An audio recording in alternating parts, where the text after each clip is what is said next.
Hello and welcome back to Discern. This is our fourth conversation, and I'm really looking forward to today's conversation because I think it's an important one. But before we get into that, if you're new around here, we like to discuss what candle I'm burning. I just believe like sensory stimulus is very important to setting the mode or atmosphere, and today's candle is by Jo Malone and it's pomegranate noir. And I love this candle because it's fruity but still has a lot of depth to it. And that's the energy of today's conversation. We want to go deep, but we also want it to be an uplifting conversation. So today's topic is called The Lie of I'll Be Happy When dot dot dot insert thing here, because for all of us that thing is very different. But essentially what we want to cover in today's conversation is the goalpost of happiness and why it's continuously moving, and why we can leverage contentment, and why perhaps joy might be a better solution than happiness. So let's get into it.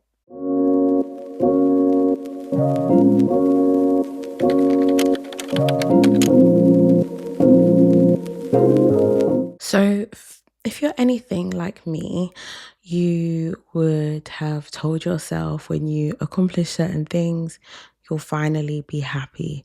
You'll finally feel good about your life. For me, I've had specific moments where I know, like I've said, I'll be happy once I've accomplished the goal. I'll be happy once I finally lose the weight.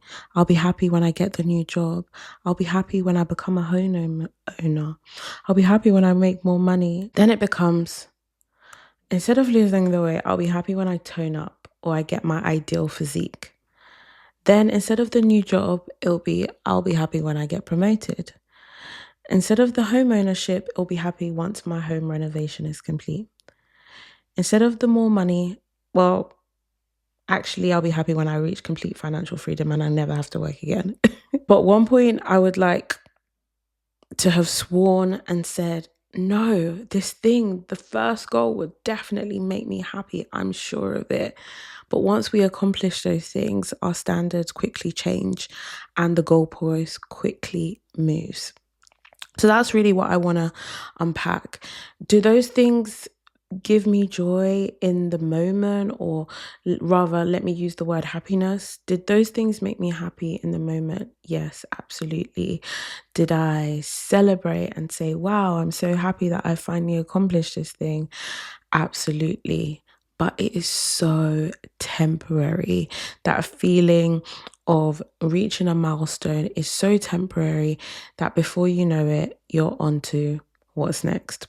There's always more that can be done. There's always more to accomplish. There's always things that come with the things that we hope for that maybe we perhaps didn't anticipate. For me, weight loss isn't linear, or a new job brings new challenges, or a promotion brings new responsibilities. Home ownership introduces mountains of new bills and responsibilities too. Making money, let's face it, there is always going to be more money to be made. There's always going to be somebody out there who has more money. So why is our happiness dependent on these things that aren't stable or are continuously moving? Is it fair that our happiness depends on these things? After all, like, these are societal things that we all strive and aspire for. Someone maybe thinking would never have the work ethic or the drive to get the things we want if we were always content. And part of that striving is what helps us get to the next thing. What does contentment truly mean in practice? Why don't we feel happy once we get it long term? Is there a difference between happiness and joy? So hopefully by the end of today's conversation, we could have answered some of those questions for ourselves. But I'm hoping I can give some context to all of it. So in my research, I found something called the Arrival Fallacy. And essentially, this explains why when we are striving towards a goal, we think once we arrive there, we'll finally, feel accomplished, feel happy. So the arrival fallacy describes the belief that true happiness will come from accomplishing the next big thing. Yet, more often than not, when the goal is finally reached, the expected joy is either short-lived or absent entirely. And the reasons behind the arrival fallacy are multifaceted. So, number one, society often put a strong emphasis on our achievements being a source of happiness. You've got cultural influences, you've got psychological influences that encourage us to link our happiness to external events or achievements. This can create a very unrealistic expectation of the feelings or the happiness that those events will then bring. And this can have a really devastating impact on our emotional well-being. Societally, again, there's often an emphasis that visible success will equate to happiness, and big milestones will be major sources of happiness and self-worth. Particularly now in our social media driven age, this plays a significant role where you are seeing perhaps people reaching those big milestones, but you're not often seeing the journey. You're not often seeing the struggles they might have encountered to get there. You just see the big moment and you can't wait to see your big moment too. And this leaves a skewed perception of what achieving our goals can really be like, or it can just reinforce our beliefs that true happiness is just one achievement, one milestone, one accomplishment away, which really isn't true. And this sentence really sums up how the arrival fallacy can, distort our view of what's reality when it comes to happiness or our self-worth being found in accomplishment. The arrival fallacy occurs because we often overestimate the joy that comes with future success, but we underestimate the value of the present. So in our human mind, it's very natural that we tend to overestimate the impact of future events, and especially the impact that they will have on our happiness. And this concept is known as impact bias. So we believe because this thing hasn't occurred yet and we don't actually know what those feelings are, we almost attribute that, yes, when I get this thing, because I don't know what it is like to get this thing, I will reach a level of happiness that I have never reached because I've never had this thing. But that simply is not the case. What happens to us when we live by this arrival fallacy of, yes, when I arrive, I'll be happy. We live in a perpetual state of dissatisfaction, essentially, because we have overestimated that future joy or happiness. It means that when we arrive there and we don't feel these overwhelming feelings of happiness, especially long term, we are dissatisfied. My stomach is rumbling. I really hope it's not translating onto camera. But we are perpetually dissatisfied because we constantly are thinking the next thing will solve this gap, and it just doesn't. It can have severe emotional and mental health consequences. It can cause burnout, it can cause anxiety, and even depression when we are constantly waiting for something to happen to give us satisfaction about our lives. We are missing out on so much of the present moment, which is what causes that kind of anxiety where you're always looking forward, you're always striving, always trying to achieve. And depression when nothing of your life you can look around at and have that deep sense of appreciation or gratitude for, because you're always thinking about what you don't have, or you're always thinking about how achieving that thing didn't bring you what you thought it would give you. And when we do that, we neglect our current joys. This could have a severe impact on our relationships, because if you're somebody who's consistently striving for milestones and accomplishments and external validation, actually what it means that you do is often we might sacrifice time with our loved ones. We might sacrifice connection for accomplishment, because oftentimes, apart from the big relationships like marriage, for example, we don't often view relationships as part of those accomplishments. So we may neglect other areas of our lives in order to just strive. But it can also mean that we're not present in the moment when we are with our loved ones, because there is always something to achieve, to accomplish. And it reduces our capacity for gratitude, which I've already alluded to. When we're always focused on the next thing, it really distorts our view of today and what we can be grateful for and happy for in our lives today. And I am disgustingly guilty of this. Like, I often even talk about the guilt and the shame that I feel with like not feeling grateful enough. But I don't think God wants us to feel guilt or shame when it comes to these things. I think He wants us to recognize it and apply it to our lives. And I think there's all ways that we can be more grateful. And that is not to acknowledge that there are things to be accomplished or there's things that we all want to strive for to achieve. Of course, I think that goes without saying. However, I think the journey of getting to those places will be a lot better if we didn't rely on them to be our source of joy, and rather we found our source of joy in everything that we achieve in the journeys to get to those places and the lives that we are living today, right now. So I have some real life application examples of what the arrival fallacy can look like. I'll be happy when I get a partner. True, for a while. I'll be happy when my boyfriend proposes. True, for a while. I'll be happy when wedding planning is over. True, for a while. Wedding blues, post-wedding, or known as the post-wedding letdown, refers to the feelings of sadness, emptiness, or nostalgia that can occur after a wedding. These feelings are normal response to the end of a significant life event, often related with the absence of wedding excitement and the transition into married life. It's also important to recognize that this feeling of wedding blues isn't necessarily a reflection on the relationship or the wedding itself. So after the wedding blues have faded, what's next? But I think if you look at this example of somebody who is thinking that finding a partner will bring them happiness, then their boyfriend proposing will bring them happiness, then having the beautiful wedding will bring them happiness, then after the wedding day they're sad and dissatisfied, but they've actually spent their whole relationship waiting for the next thing. That's exactly how we can live in a perpetual state of dissatisfaction. And I think the reason why a lot of us fall into this trap is the fact that our self-worth is tied to accomplishment.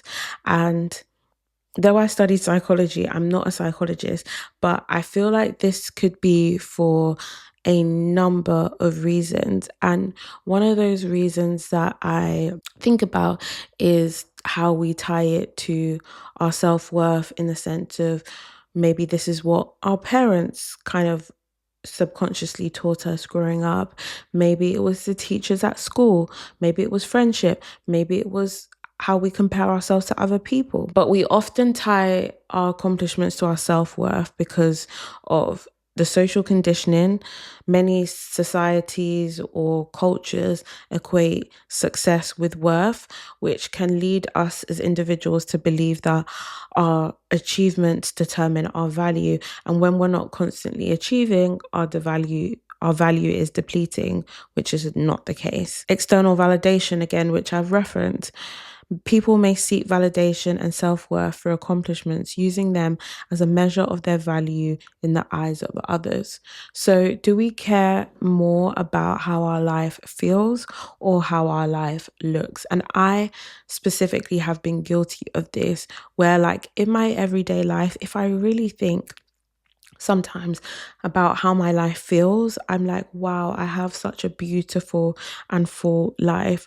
But if I think about how my life looks, I'm like, no, I need to get this thing so this person knows that I'm doing well, or I need to achieve this thing because that's what will make me sound accomplished and sound like I've achieved things, or like I'm moving forward with my life. And then we all have a deep, or maybe not all of us, a lot of us have a deep fear of failure.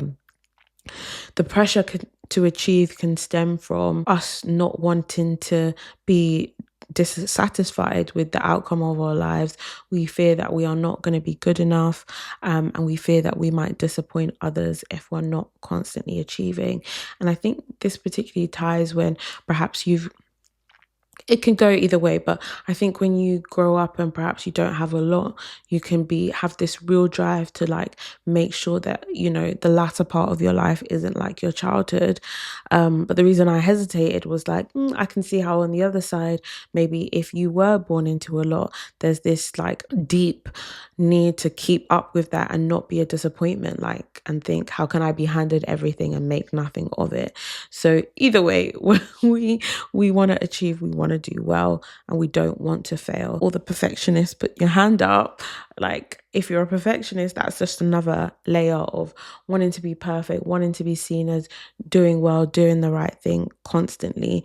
And the danger here when we tie that to our self-worth is that we are constantly on a hamster wheel. We can easily run ourselves ragged from always chasing in order to be seen as perfect. I've alluded to comparison, and I think when there's any reference of social media and its impact on our lives, we cannot not talk about comparison. And I remember my therapist said this to me, and it was just like, when we think about psychologists and when we think about social media, she basically said to me, there are loads of psychologists using their knowledge and their resources for good, and there are some that are using it for evil. And we are kind of equated that to social media, and it is built in to be addictive. There are tons and tons of research behind every new system, every new algorithm, and how, our human brain essentially becomes addicted to that dopamine or whatever it is that we get from that scroll on social media. And the danger here is what social media does is gives us this huge access to other people's lives. And largely because of the nature of human beings and how we use social media, that is often focused on the highlights, and less of the real nitty gritty stuff. And even sometimes when you do get exposure to the real nitty gritty stuff, it's often after the thing has been done, the thing has been achieved. And where we have to look at comparison in this element is in relation to contentment. And essentially, comparison and contentment are on complete opposite ends of the spectrum. Contentment involves finding satisfaction and happiness with what one has, while comparison involves evaluating yourself against others, often leading to dissatisfaction or envy. So contentment will really focus on inner peace and gratitude, while comparison often fuels a desire for more and can be detrimental to our well-being. So if we're seeing comparison as detrimental to our well-being, and social media is like the ultimate vehicle for comparison, being on these systems day in, day out, hours on end, essentially can be a detriment to our well-being for that one reason alone, not to talk of the myriad of reasons it could be. And I want to bring in what the Bible says about contentment and gratitude. The Bible emphasizes the importance of contentment and gratitude for what God has provided. It includes appreciating the simple things and recognizing God's blessings. So I think this is why I said, like, sometimes I do feel guilt and shame, because I know that God has blessed me and He has blessed each and every one of us in our own individual ways. And if we spent more time focusing on that, focusing on the small things that we do have, it brings us something so amazing. I was at like a dinner party and we were doing a card game the other day, and it was like, what is something that you do that makes you feel most alive? And I was amazed at like how simple all our answers were. I feel most alive on a roller coaster. I feel most alive reading a book. I feel most alive taking a walk. I feel most alive listening to music. Those things, those really simple everyday things can be a catalyst to really appreciating our lives and living more content lives if we soak in those moments rather than wishing them away for, again, that milestone that only happens once a year, every 6 months, every 3 months, for example. I love what Paul says in Galatians: pay careful attention to your own work, for then you will get the satisfaction of a job well done, and you won't need to compare yourself to anyone else. Galatians 6:4.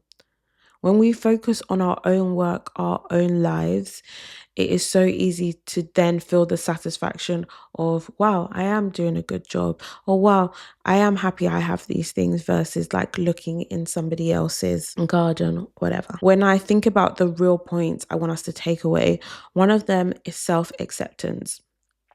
When we spoke about self-worth, we spoke about it, how, if you're constantly relying on external validation and milestones and accomplishments for your self-worth, you can easily run yourself ragged, and actually it doesn't boost your self-worth. It, again, gives you that temporary high and is not long-term. So self-worth is a sense of one's own value and is often mistakenly tied to accomplishments, leading to a fragile sense of self and potential for disappointment. Whilst achievements can be positive indicators of efforts and our progress, they should not be the sole determinant of one's worth. Focusing on our intrinsic values, our personal growth, and meaningful connections is what provides us with more stable and fulfilling foundation for self-worth. So by removing the focus being on external validation and thinking about internal values and what we really want as people, that's where we can truly find our self-worth. And in that might come some dissatisfaction. Actually, I recognize I've been living my life because of the external validation of others. But when I think about what I really want, this isn't it. And an example of this is, you might have felt like, oh, I need to be career driven. I need to climb the corporate ladder. I need to get this money. I need to do this. But when you think about what really gives you happiness and joy, it might be staying at home and raising your children. Determine that for yourself, not what other people tell you should be important. And I want to remind us of God's love when we think about our self-worth. Verses like Romans 8:35-39 basically affirm that nothing can separate us as believers from God's love, and that is where we should foster our security and our worth. Also, 2 Corinthians 12:9 reminds us that God's power is made perfect in our weakness, encouraging us to rely on Him rather than relying on ourselves. Yes, we should strive and achieve, but actually we should rely on God to bring us direction and also to bring us our self-worth. He has told us He loves us unconditionally. So what greater thing to rest your self-worth in than that? Another takeaway point is around happiness versus joy. Happiness is a temporary state, often triggered by external events, XYZ accomplishment, while joy is understood to be a deeper sense and a more enduring feeling that arises from within.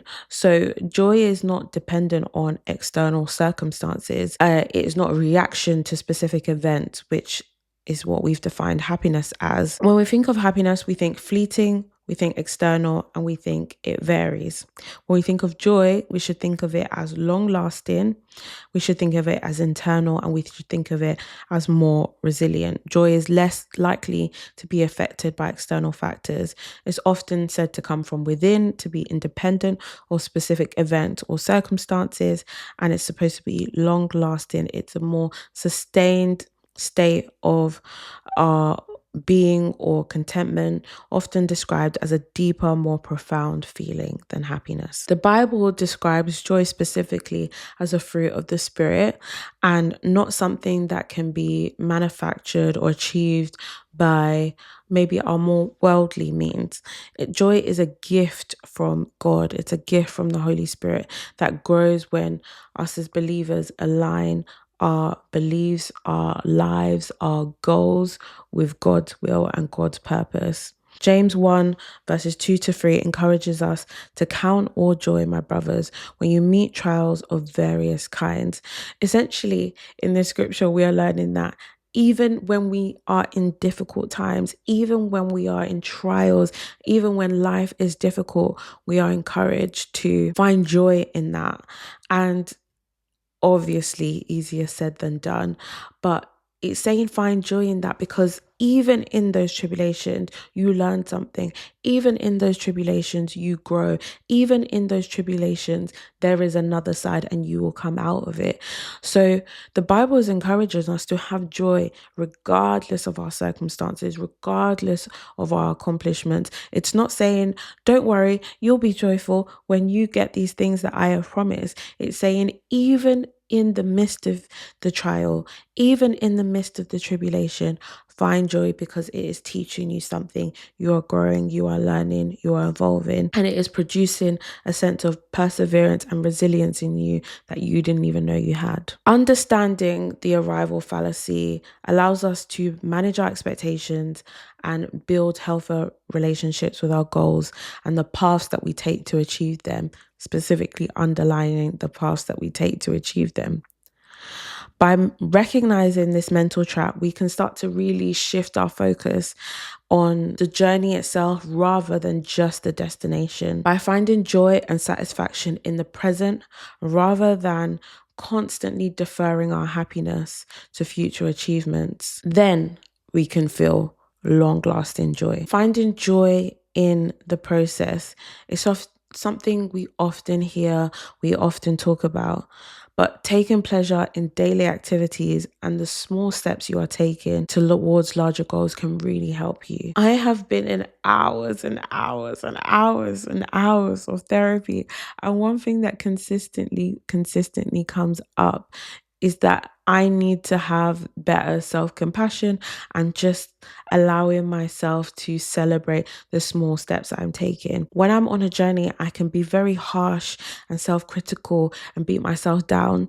And guess what? It makes getting to that journey a lot harder and a lot longer. It's not taking it easy on yourself. It's not giving yourself a pass when you celebrate the small wins or the small steps that you're taking. It's acknowledging that those small steps count towards getting you to where you want to be. So if you're someone like me who feels like the only way to achieve things is to be harsh on yourself and beat yourself down, I really want to encourage you that that is further from the truth than you can imagine. Bring meaning into your goals and align them with your values. Don't just achieve things because society has told you to do. Celebrate small victories and cultivate gratitude. Live with intention in the present moment. I love the statement like, be where your feet are. Be present in your life. Don't let it pass you by wishing for the next thing. And my final words of encouragement as we wrap up today's episode, I want to leave you with this reminder. Your life doesn't begin when you reach the next milestone. You don't have to wait until you've lost the weight, landed the job, found the relationship, bought the house, or achieved the dream to experience the joy that God has for you. Society will always move the goalpost. Human nature will always move the goalpost. There will always be another promotion to chase, another achievement to unlock, or another version of yourself to become.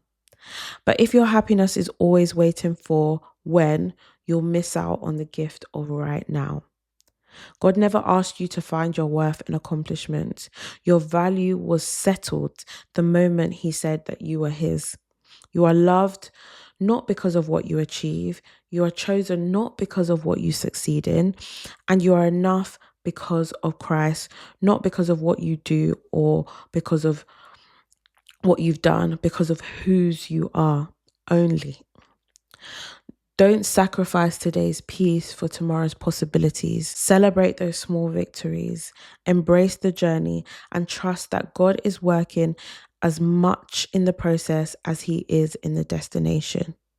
Some of His greatest work happens in the waiting, in the growing, and in the moments that no one else sees. Remember, when you're content, that isn't a sign of giving up. or being complacent. It's trusting God's timing. His presence and his purpose are enough, while he faithfully leads you forward even when you fully don't understand the path that you're going on. So wherever you find yourself today, I really, really, really want to stress to choose gratitude over comparison, joy over striving, and trust over fear. God is not waiting for a future version of you to love you more than he does today. He loves you as you are right now, today, accomplished or not accomplished. And that is what you should have for yourself. Not because it will stop you from chasing those accomplishments, but because it will make the journey to getting those things a lot easier. Thank you so much for listening to today's episode. I've really enjoyed this conversation. I feel like it's been quite healing for me as somebody who's consistently striving more, and never quite really sitting in and appreciating what she currently has. And therefore, what I have decided this week is actually a prayer to simply say, God, help me to find joy where my feet are. Help me to look down in moments and recognize the joy and the accomplishment or the things that I once prayed for that are right around me every single day. Thank you again for listening to today's episode. I hope you stayed for the vibes but leave learning to discern better, and I hope to see you in our next conversation. Thanks again. Bye.